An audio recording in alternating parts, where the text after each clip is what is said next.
Today I am taking you along for some behind the scenes of how we prepare for our Saturday market on the square while still getting things done here on the farm.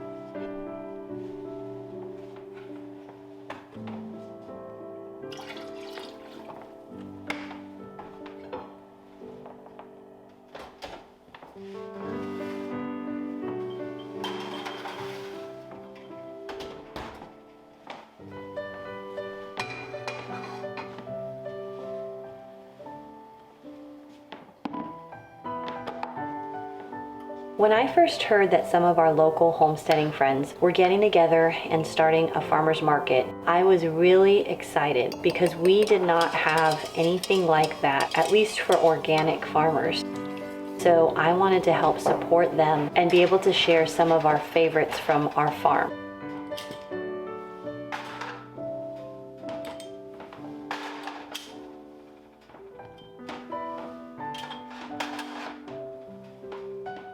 I have such fond memories of being stationed in upstate New York and having little ones at the time going to the farmer's market in the downtown area.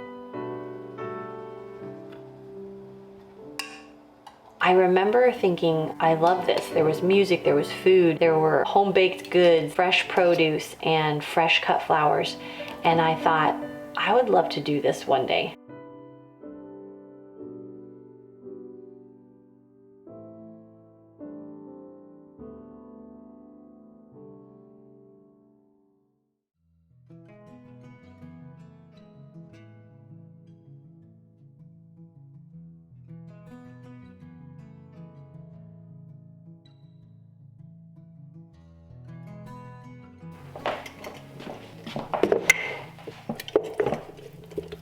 Since this was my first year hosting a booth at a farmer's market, I knew that there was going to have to be some investment in the beginning, and then also that my learning curve would have to be a little bit challenged.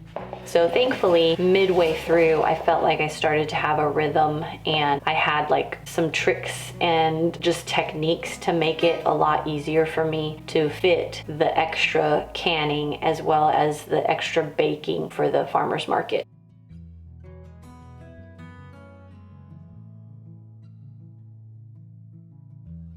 And I, of course, had to purchase a bunch of items in order to even set up my booth. So I needed to look at the logistics where I needed to purchase a tent because it was in the middle of the summer, so it's very hot in Middle Tennessee. I had to purchase a couple of tables and tablecloths. I tried to use as many items as we had on hand, but at the same time I did need to purchase more jars. I needed to purchase more lids, which I found a company, it's called Forjars, F-O-R-J-A-R-S, and I really am loving their lids because they're very thick and they have done really well with sealing. So I was excited to be able to try a new product and then love it as I was canning a lot more this summer.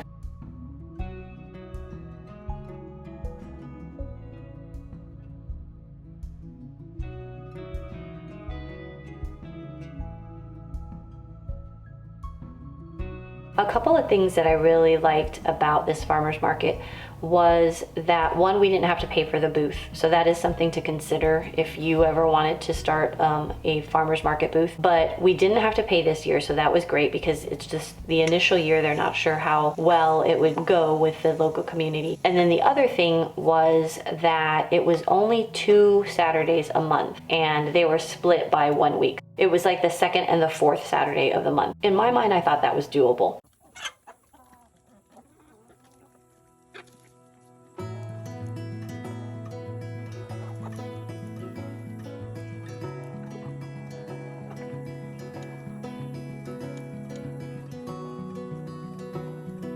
At first I thought, what did I get myself into?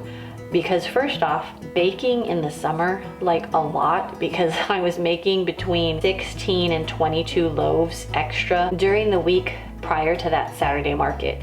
And so I was having to figure out also what I was going to package it in, if I was going to make labels, what I was actually going to offer our customers. At first I had some water kefir grains that I was offering, and then just taste tests for our water kefir soda. But that didn't seem like it really went off very well. And there were a few people that knew what it was, and then some people that knew kombucha, and they liked the idea of water kefir because it was a more simple process.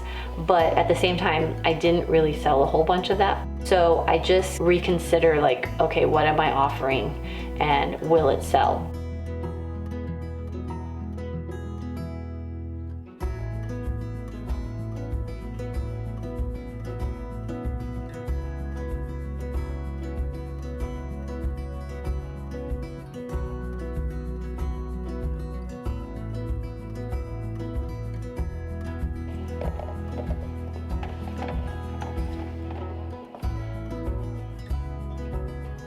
After the first 2 Saturdays, I figured out my sourdough bread sold out like almost every time. And then our flour jellies did really well. Also our fresh flowers that we picked.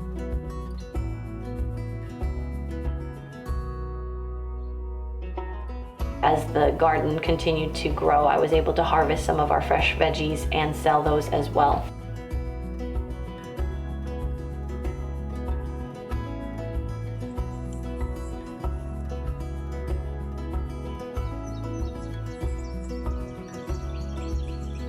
Eventually, midway through the summer, I was able to add some of the fall seasonal items like our apple butter and muscadine grape jelly.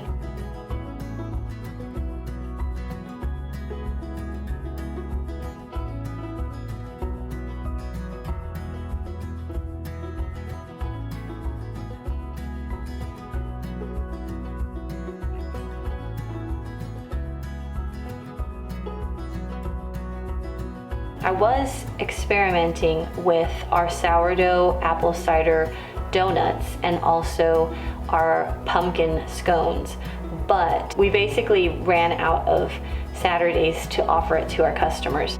The family did enjoy those, and I hope to get those recipes over on the blog so that you can make it at home as well.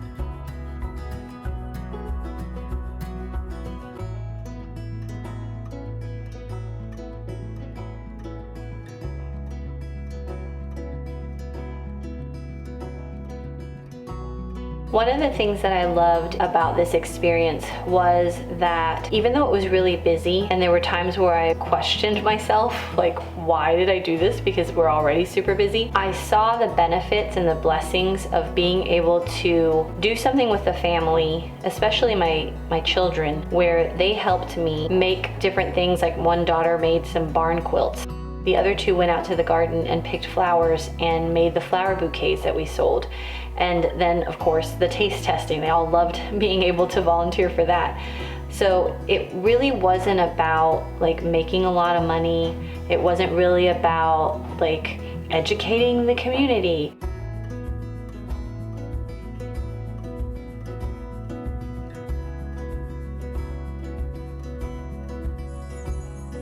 What I loved most was doing this with the family, and then also being able to meet new people in our community and then chat with them.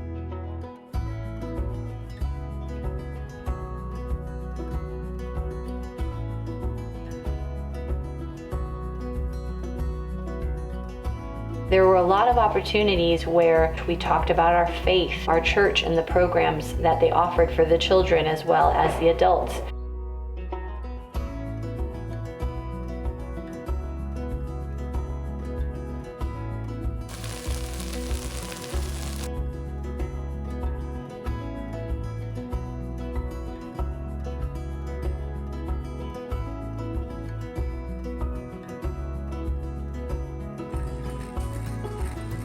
So I really feel like it was a good experience overall, and I look forward to doing it again next year, especially with the knowledge and the experience that I gained this year.